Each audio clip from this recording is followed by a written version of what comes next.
Cole Brennan sat alone in the train car, his hat pulled low over his eyes at 38. He had learned that minding your own business kept you alive on the frontier. He was heading back to his ranch in Montana after selling cattle in Denver. The train rattled through the territory, and Cole was content to watch the landscape pass. That's when three men boarded at the last stop. Cole knew trouble when he saw it. The men wore dusty suits and had the look of hired guns. They moved through the car with purpose, eyes scanning the passengers. Most travelers looked down, avoiding eye contact. Cole kept still, watching from beneath his hat brim. The men stopped when they reached a young woman sitting alone several rows ahead. She was maybe 25, wearing a simple traveling dress, her dark hair pulled back. She had been reading a book but now clutched it like a shield. "Miss Winters," one of the men said, his voice carrying through the car. "We've been looking for you." "I don't know you," the woman replied, her voice steady despite obvious fear. "Your father sent us," the man continued. "Says you need to come home." "My father has no right to send anyone after me," she said. "He's worried about you." Another man chimed in. "Traveling alone, making poor decisions. I'm 26 years old and capable of making my own decisions," Miss Winters replied. The first man leaned closer. "Your father disagrees. Now you can come with us quietly, or we can make this difficult." Cole saw the young woman's hands tremble. He saw the other passengers look away, unwilling to get involved. He thought about his own daughter, safe on his ranch with her mother. He thought about what he would want someone to do if she were in trouble. Cole stood up. The three men turned to look at him. "The lady said she doesn't want to go with you," Cole said quietly. "This doesn't concern you." "Friend," the first man replied. "I'm making it my concern," Cole said. He moved into the aisle, positioning himself between the men and Miss Winters up close.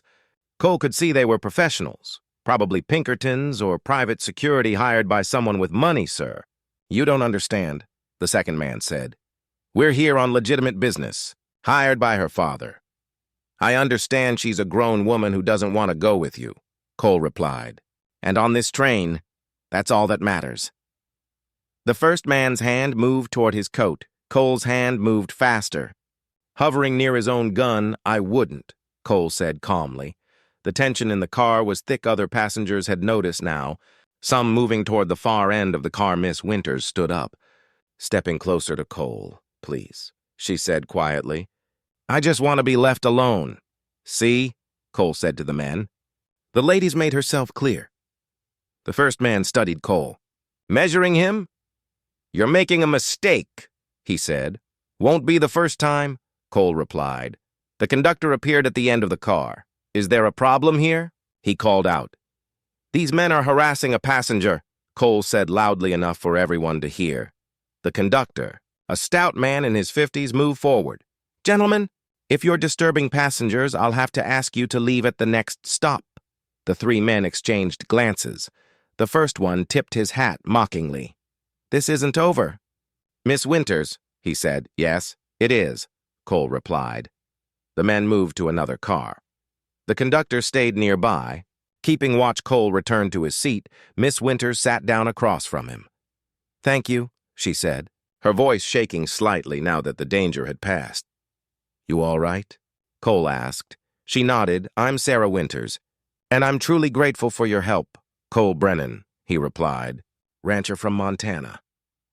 "Those men work for my father," Sarah explained. "He's a wealthy businessman in San Francisco who doesn't approve of my decision to become a teacher in a frontier town." "Teaching's honest work," Cole said. "My father thinks it's beneath our family," Sarah continued. "He wants me to marry some business associate and live the life he's planned for me."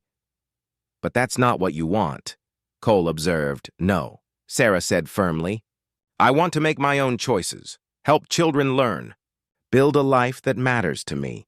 Cole nodded. He understood choosing your own path over the next several hours.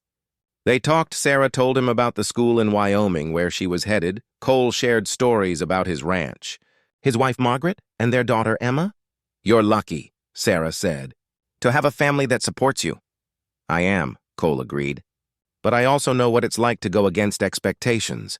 My father wanted me to follow him into banking, thought ranching was beneath us." What changed his mind?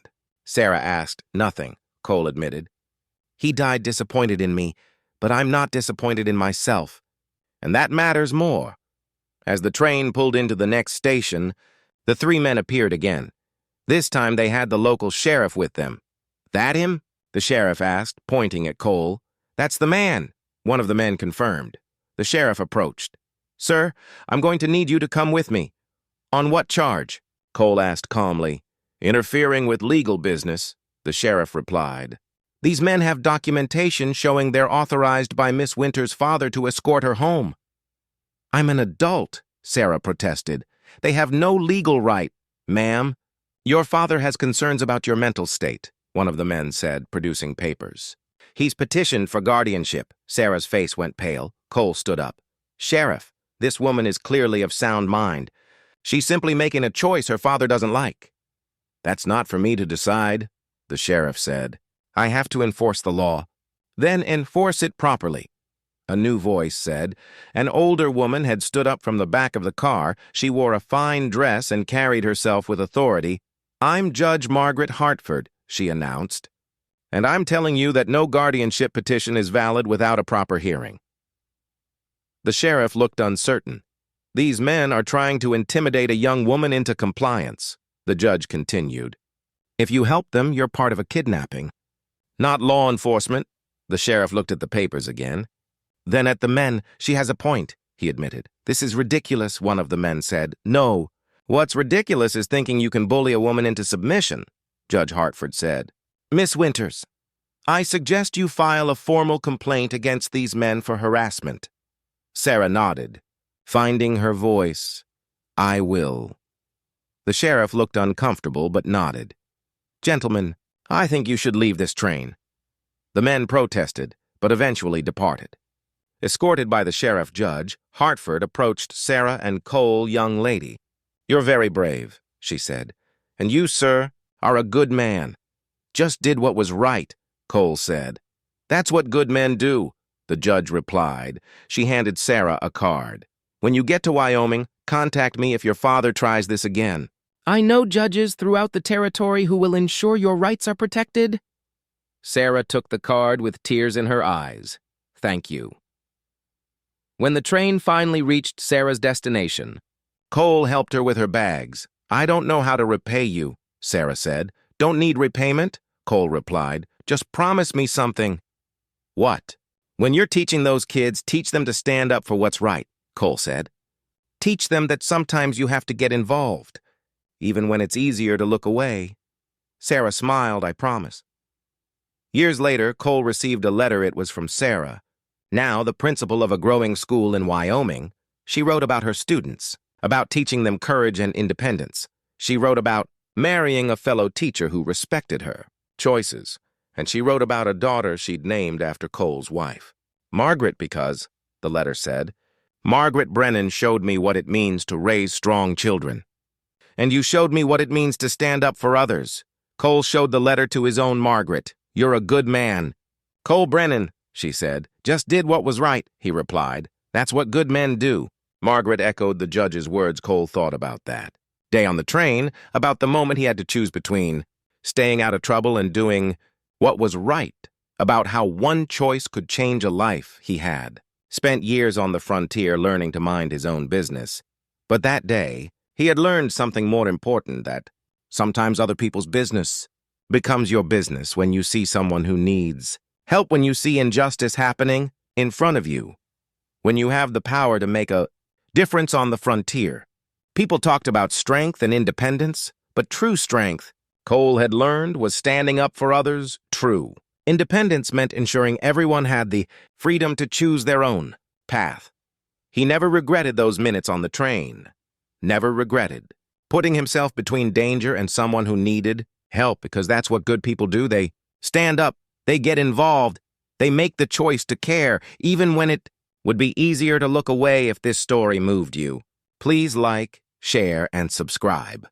Leave a comment about a time when someone stood up for you, or when you found the courage to stand up for someone else.